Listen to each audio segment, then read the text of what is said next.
एक देश जो हार का रिकॉर्ड कायम किए हुए है, चाहे मैदान जंग हो या हो क्रिकेट का मैदान, खुद की भद्द पिटवाने में इनका कोई जवाब नहीं। कॉर्टिजोल, एपिनेफ्रिन, नॉर एपिनेफ्रिन और सेक्रोटोनिन वो हार्मोन्स और ट्रांसमिटर्स जो हार चखने के बाद निकलते हैं। विज्ञान कहता है कि जब ये हार्मोन्स और ट्रांसमिटर्स लगातार बढ़ते जाते हैं तो दिमाग पर गहरा असर पड़ता है, मानसिक संतुलन बिगड़ सकता है, व्यक्ति पागल हो सकता है। किस हद तक पगला सकता है, ये समझने के लिए साइंटिस्ट्स के लिए एक बढ़िया केस स्टडी होगी पाकिस्तान। हार हार कर मानसिक संतुलन इतना बिगड़ चुका है कि सब्जेक्ट अपनी हार को जीत समझने लगा है, तभी खेल के मैदान से ऐसे इशारे किए जाते हैं।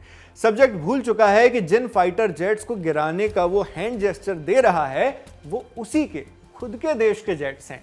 भूले हुए को याद दिला देते हैं। क्रिकेटर कम कंट्रोवर्सी आर्टिस्ट हारिस रऊफ आपके मुल्क पाकिस्तान के कम से कम 4 से 5 फाइटर जेट्स जो F-16, JF-17 हो सकते हैं गिराए गए हैं।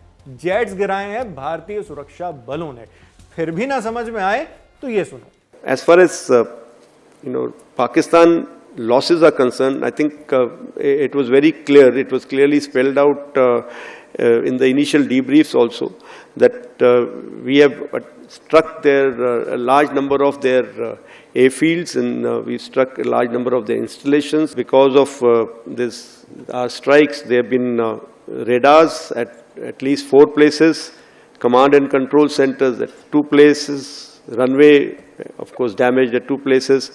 Then 3 of their hangars in 3 different stations have been damaged. We have signs of one C-130 class of aircraft, one AEW&C class of aircraft, and at least 4 to 5 fighter aircraft, most likely F-16, because that base happened to be F-16, which would have been under maintenance that time.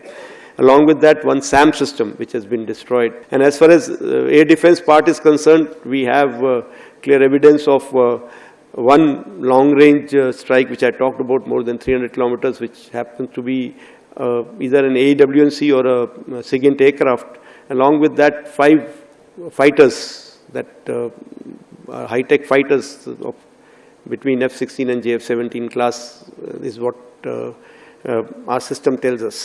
ये बयान सुन लेने के बाद Pakistani cricketer Haris Rauf के हाथ तंज भरे लहजे में मैदान में जो लहर मार रहे थे उन्हें थम जाना चाहिए। वैसे थम तो वो शायद तभी गए होंगे जब उनके चैलेंज को जसप्रीत बुमराह का स्टंप तोड़ जवाब मिला था। ये तस्वीर भी आपको याद ही होगी। लगातार डंडे उड़ाने के बाद बुमराह ने ऑन फील्ड ही रऊफ और उन जैसे कई भूले भटकों को याद दिला दिया था कि फाइटर जेट किसके गिरे हैं, पाकिस्तान के। अब इंडियन एयरफोर्स के chief air chief marshal AP Singh भी मीडिया के सामने ये साफ कर चुके हैं। 3 अक्टूबर को वायुसेना प्रमुख ने दिल्ली में प्रेस कॉन्फ्रेंस की। मौका था भारतीय वायुसेना के 93वें स्थापना दिवस का, 93rd।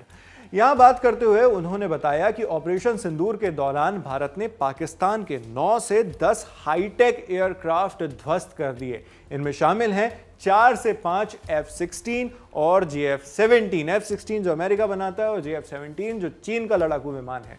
एक AWACS और एक C-130 का भी नाम आया। बोले तो अमेरिका और चीन दोनों के नामचीन जेट्स को गिरा दिया। ऑपरेशन सिंदूर के बाद यह पहला मौका है जब एयर चीफ मार्शल ने इतनी डिटेल में पाकिस्तान को हुए नुकसान की जानकारी दी। एक और जरूरी बात जो air chief marshal AP Singh ने कही वो ये कि हिंद की सेनाओं ने 300 किलोमीटर की दूरी से पाकिस्तान के एक सर्वेलेंस एयरक्राफ्ट को तोड़कर रख दिया। यह सरफेस से एयर में टारगेट हिटिंग का एक रिकॉर्ड है। वायुसेना प्रमुख के बयान को विस्तार से सुनना समझना है तो आप 3 अक्टूबर के हमारे दी ललन टॉप शो का रुख कर सकते हैं।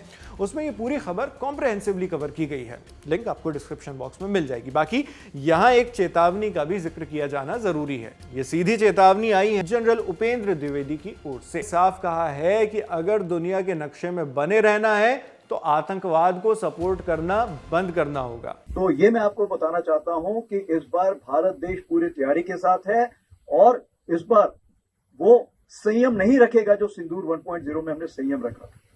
इस बार हम आगे की कार्रवाई करेंगे और कुछ ऐसी कार्रवाई करेंगे कि हो सकता है पाकिस्तान को सोचना पड़े कि उसे इतिहास में भूगोल में रहना है कि नहीं रहना।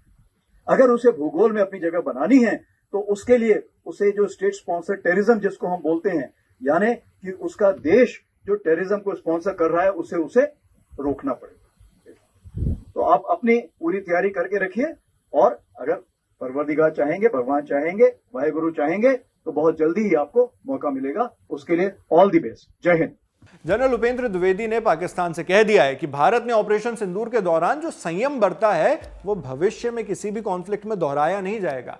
न्यूज एजेंसी पीटीआई के मुताबिक जनरल द्विवेदी चेतावनी देते हैं, इस बार हम एक कदम और आगे जाएंगे और इस तरह कार्रवाई करेंगे कि पाकिस्तान को सोचना पड़ जाएगा वो दुनिया के नक्शे में बने रहना चाहता है या नहीं। मोहसिन नकवी और हारिस रऊफ जैसे लोगों को भी यह बयान गौर से सुनना चाहिए। ऐसे लोग जो खेल के मुखौटे में अपने पॉलिटिक्स चमकाने की कोशिश करते रहते हैं और आखिरकार बस यही साबित कर पाते हैं कि हार पर हार ने उनके मानसिक संतुलन को ही बिगाड़ा है और कुछ नहीं। बहरहाल आप इस पूरी खबर पर क्या सोचते हैं हमें कमेंट बॉक्स में लिखकर जरूर बताएं। मैं हूं शेख नावेद, देखते रहिए दी लल्लन टॉप।